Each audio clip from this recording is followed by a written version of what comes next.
So let's talk about buyers for a second. I want to talk about families. I want to talk about families helping, parents helping their kids. Don't buy a condo. I'm just going to say it right now. Don't buy a condo. There's no evidence that purchasing a condo and paying that money and taking the risk of higher condo fees or something happening to the condo where you get assessed for $4,000 a piece or a catastrophe that happened down at Westbrook. There's no evidence that the condos appreciate in value and have any kind of investment potential whatsoever. Okay. We just sold 2 for a couple that probably had them for 15 years, 12 to 15 years, and walked out with what they paid for them. Now that's 12 to 15 years of managing buyers, managing renters in that property, condo fees going up, So I'm just going to tell parents, if your kids are thinking about a condo, you've got to somehow get them into a single family detached house. I'm going to tell you a reason why. The reason is greed. The reason is 100% greed. I'll tell you why. Because I sit down with sellers every day. And they say, we're moving to Richmond. Why are you moving to Richmond? I can tell you why they're moving to Richmond. They don't need to tell me why they're moving to Richmond. That's probably where the grandkids are, right? They're going to go follow the grandkids. If they go to North Carolina, you're going to uproot and go to North Carolina. If they go to Colorado, you're going to be in Denver. So the greed is you're trying to keep your kids and their families and your grandchildren, more importantly, in your local area. Now, maybe it's not in Vienna. Maybe it's in Centerville or in Haymarket, or you're moving out, or they can move out a little bit further. But they've got to buy a house. They should not buy a condo. And here's how, if you're able to do it, here's the right way to do it. Okay. So a lot of parents have retirement accounts, bigger retirement accounts, $1 million, $2 million, $3 million, $5 million in a retirement account. Talk to your financial planner. Borrow enough money that your kid can use that as a down payment on a house, right? The key here is you really should put down 20% when you're going to buy a house. So if the house is $800,000, they need to put down at least $160,000. Now, maybe your children have 50, 60, or 70,000. Maybe they have a portion of that to buy a house. And I don't want everybody to get their egos and all that stuff wrapped up in this. This is a business transaction, right? It's a business transaction. Mom and dad spent a lot of money, put their kids through college. They are really invested in that family. They're really invested in keeping their grandkids where they want them to be. So, when you have money in a retirement account, you can put it in bonds or invest in your kid. I say you put it in, invest in your kid. It's a much more stable investment. Plus, you get to keep grandkids where they are. So, the mechanism for this is we used to do shared equity, where person puts up the down payment, person makes the mortgage payment. Then when the property is sold, investor gets their money back, their down payment back, and they split the proceeds 50-50. That's one way to do it. The other way to do it is for the parents to borrow money on their 401k program or whatever their retirement account is. Lend that to the kid in a gift letter to get them their 20% down. And I'll tell you why that number is significant in a minute. And then if you're paying 2% on that money that you borrowed, the kid should pay the 2%. So if you lend them, whatever it is, $100,000, they should be paying $2,000 or 2% on that $100,000. So it's a business transaction. All they're doing is they're borrowing it from you to make sure that the lenders are only at 80%. Now, why is 80% the key number? 80% offers the buyers, the kids, the best interest rates, no private mortgage insurance. If the kid, let's take an $800,000, let's take $1 million house. I know you're not going to buy $1 million house, but let's just take it because it's rounder numbers. So if I have an $800,000 mortgage, I'm going to get the best possible rates. Let's call it 2.75%. But if I'm only putting a 5% down, then I'm not paying 2.75%. I'm paying 3.25% on the whole loan, right? So all that $800,000, which would have been their normal first trust, I'm not paying 2.75 on that. I'm paying 3.25. Plus, they're paying it on this money as well, anyways. But there's also a thing called private mortgage insurance. They've got to insure that loan. Now, that number could be $500, $600, $700 a month. So when you take that number, add it on to the increased interest rates, the kids are starting behind the 8 ball. I don't care if they have the money. I don't care if they have the income to afford something like that. It doesn't matter. What makes good financial sense to the family itself? What makes good sense is that the parent doesn't have their money in cheap bonds that are giving them lower interest rates, and the kid is paying massive interest rates on their thing. And this is not a function of a kid begging money from mom and dad. This is a function of the parents investing in their kids and the family, the grandkids. So, you need to talk to two people on this. You need to talk to a lender. I send everybody over to Mike Filan because we do it all the time, and he's very well versed on this. The buyers should use correspondent lenders, not brokers and not banks. They should use correspondent lenders, because when you're going to buy a house, the listing agent like me sees a contract come in from Bank of America. No. Wells Fargo. No. Why? Programs change. Appraisers are very difficult to get. So I stay away. We stay away because I have 5 contracts, 8 contracts, 10 contracts to pick. I'm certainly not going to pick one from Bank of America or Wells Fargo. So correspondent lenders is who you should be working with. They close their own loans. They do their own appraisals. They have their own underwriters. So these are the professionals, I believe, the professionals in the industry that really get the job done. So Mike Filan at First Heritage is my guy. You can email me at casey@caseysamson.com. I'll shoot you over to him so you can talk about it. But putting something like this together makes great sense for parents. And, I think that the kids, well, I don't think, I know, because I talked to a lot of the 30-somethings at a wedding that I was just at. And yes, they don't want to go to their parents and ask for $100,000, but that makes proper sense. That makes sense for the parents. Do not get in do not have your kids in a condo that may or may not go up in value. They show no evidence of going up in value. Single family detached, on the other hand, have gone up 20-25% over the past couple of years. Now, the next question is, well, are we in a bubble? Have they gone up too fast? Are they going to come down? The answer is this isn't going to go on. I mean, it's not going to keep going. Will it adjust a little bit? It might. It doesn't matter. You're going to be in the house for 20 years, 15 years, 30 years.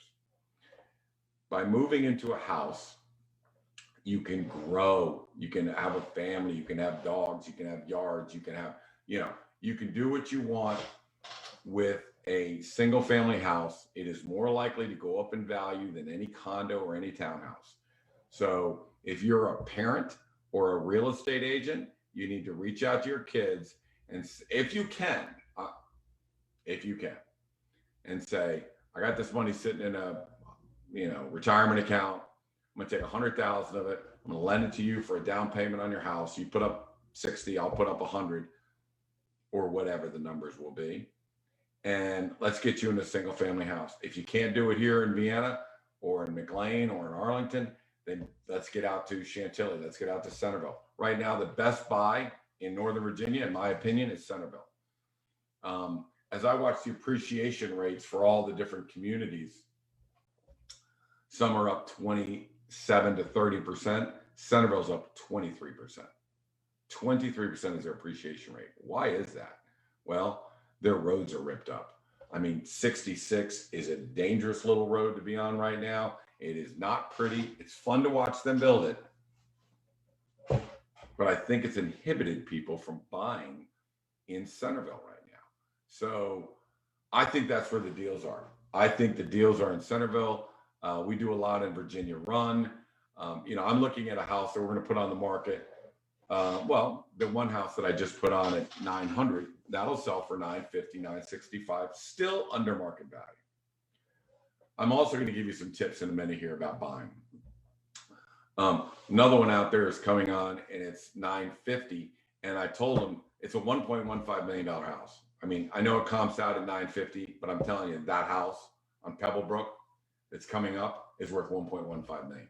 And I'm going to bet, I may bet some money. Maybe I'll bet some more chili dogs that we can't get at least 1.1 for that $950,000 house. It's awesome. So there's a ton of great listings coming up. But let's talk about buying a house. Let's talk about how you would buy a house in a seller's market. Well, we're not going to buy when there's no inventory. We're going to get educated. We're going to know what the prices are. We're going to take a look around, but we may or may not be putting a contract in. My theory is you sell when they yell, you buy when they cry. Right now they're yelling, so I'm selling. So buyers are getting educated. Now, here's the opportunities. Not all realtors, let me take that back. Not all homes are priced correctly, okay? So people are gonna overprice their house. When they do, that big buyer pool will swim in, take a look at it, and swim off. Well, as the buyer pool leaves, stick around. Because after 2 or 3 weeks, that seller's like, yeah, we really made a mistake. Yeah, I know. We need to drop this price. We need to get this thing down. That's when you move in. When the house has been on the market, if I had a buyer, I'd say, let's not go in when things are coming on the market. Let's go in after things have been sitting on the market for a little while. They made a mistake. There's a couple of mistakes sellers can make. When you prepare a house for sale, if you put in $10,000, that house value is going to go up $75,000. Just telling you, that's just the way the statistics worked out for us. So if you put in 10, you're going to get back 75,000. Not all sellers want to put up the 10, and not all realtors are going to tell them to put up the 10. Maybe they just want the listing and really don't care and aren't willing to tell that seller what they need to do in order to increase that price. Go buy the ugly duckling. Make sure the bones are good, the roof, HVACs, furnace, windows. Make sure the bones are good. But if it's got crummy looking paint, that's what you're looking for. If it's got brass old hardware, if it's got old lighting fixtures, man, I'm telling you, you can transform a house with $10,000.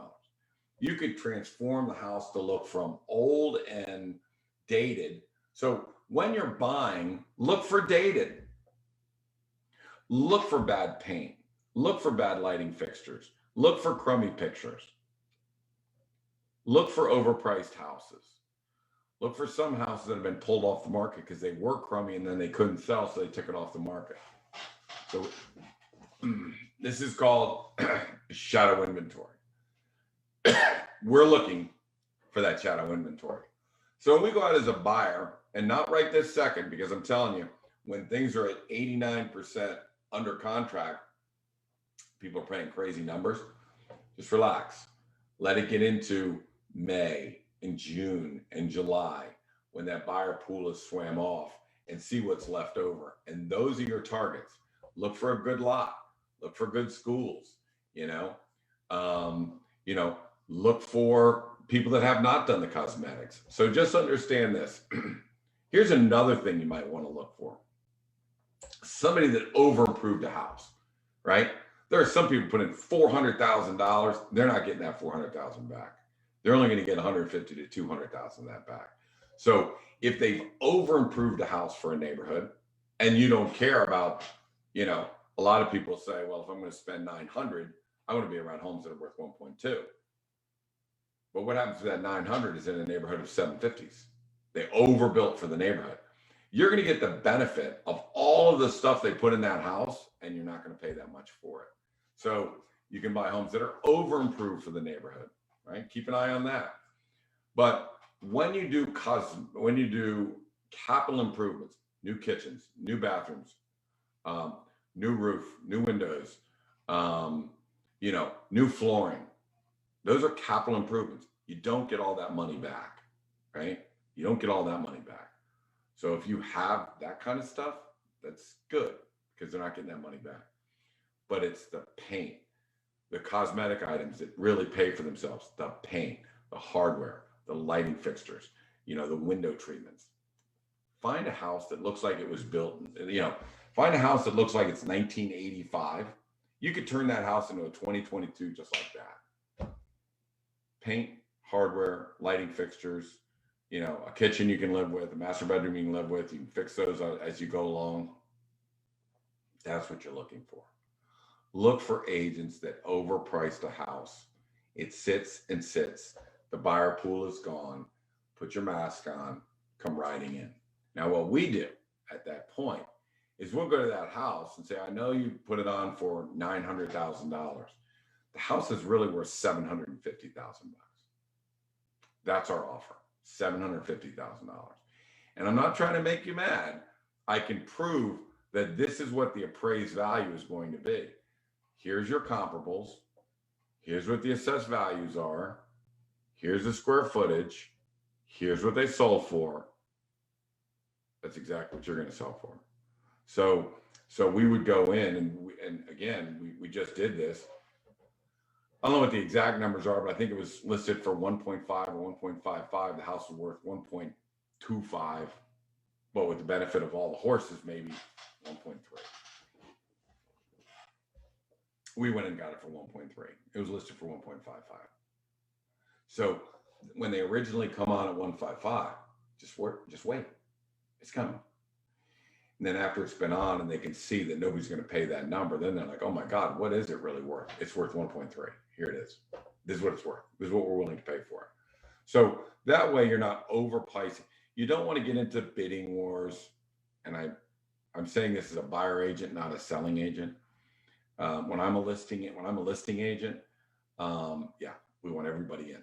We want to fight at the bat rack. And that's what 90% of the people do. So let's just as a listing agent, let's let it happen. Right? But if you're my buyer, we're going to go the other way. We're going to start thinking, let's wait. Let's not get involved in overpricing and, paying too much for a house. Let's be thoughtful.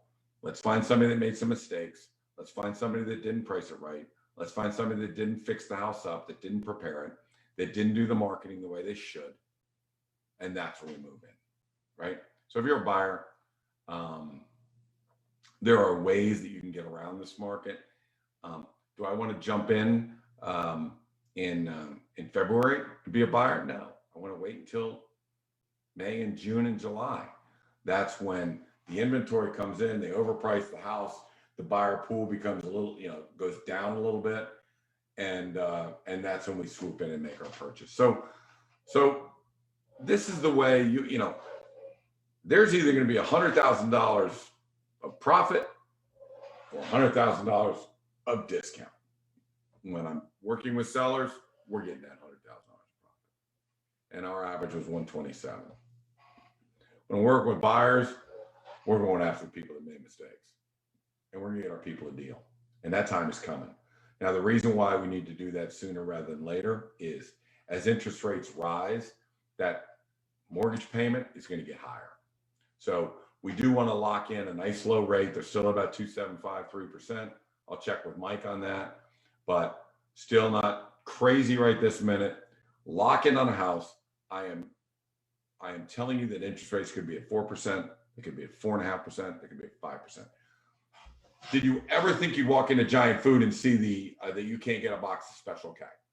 Did you ever walk into Giant Food and think you couldn't get croissants? Did you ever walk into Giant Food and think you couldn't get these things? Did you think it was going to go to $3.60 a gallon when we were sitting at $2.25 a gallon a year ago? Just telling you, this is weird. This is really weird. When you say that inflation has gone up more now than it has in the last 40 years, that's a problem. I'm just telling you, it's a problem. Interest rates are going. So, if you are a buyer, you cannot wait. You need to get on. We need to get smart. We need to buy something in April, May, June. So it is time to buy. If you were, in your late 20s, early 30s, don't buy a condo. I'm telling you, they're a bad thing. We will talk to your parents. Show them this video. It's a business deal. It's a business deal. We'll get that done. Okay. And if you're a seller, you need to get your house on the market. You need to get your house on the market before everyone else does and interest rates go up. I've been saying that for a while, and every house we have is getting $50,000, $100,000, $125,000, $150,000 premiums on their house. So, sell when they yell. It's right now. buy when they cry. Give them about 3 months, they'll start crying. At least some of the dogs will start crying. And let's form partnerships between the parents and the kids, because it gives the kids better interest rates, better terms, nicer house. They can stay for quite a while. And for the parents, keeps those grandbabies in town. And let me tell you something. The more grandbabies I have, the more I find out how important that really is. You want those grandbabies in town because they're a lot of fun. My name is Casey Samson, and this is Coffee with Casey. I hope you've got a little bit of education today on where the market is. We'll be here going back to, Thursdays at 11, right? Yeah, Thursdays at 11. See you next week, Thursdays to 11. If you want me, I'm at Casey at CaseySamson.com, or you can call me at 703-508-2535. We'll see you again next Thursday, or give me a call. Thanks. Bye.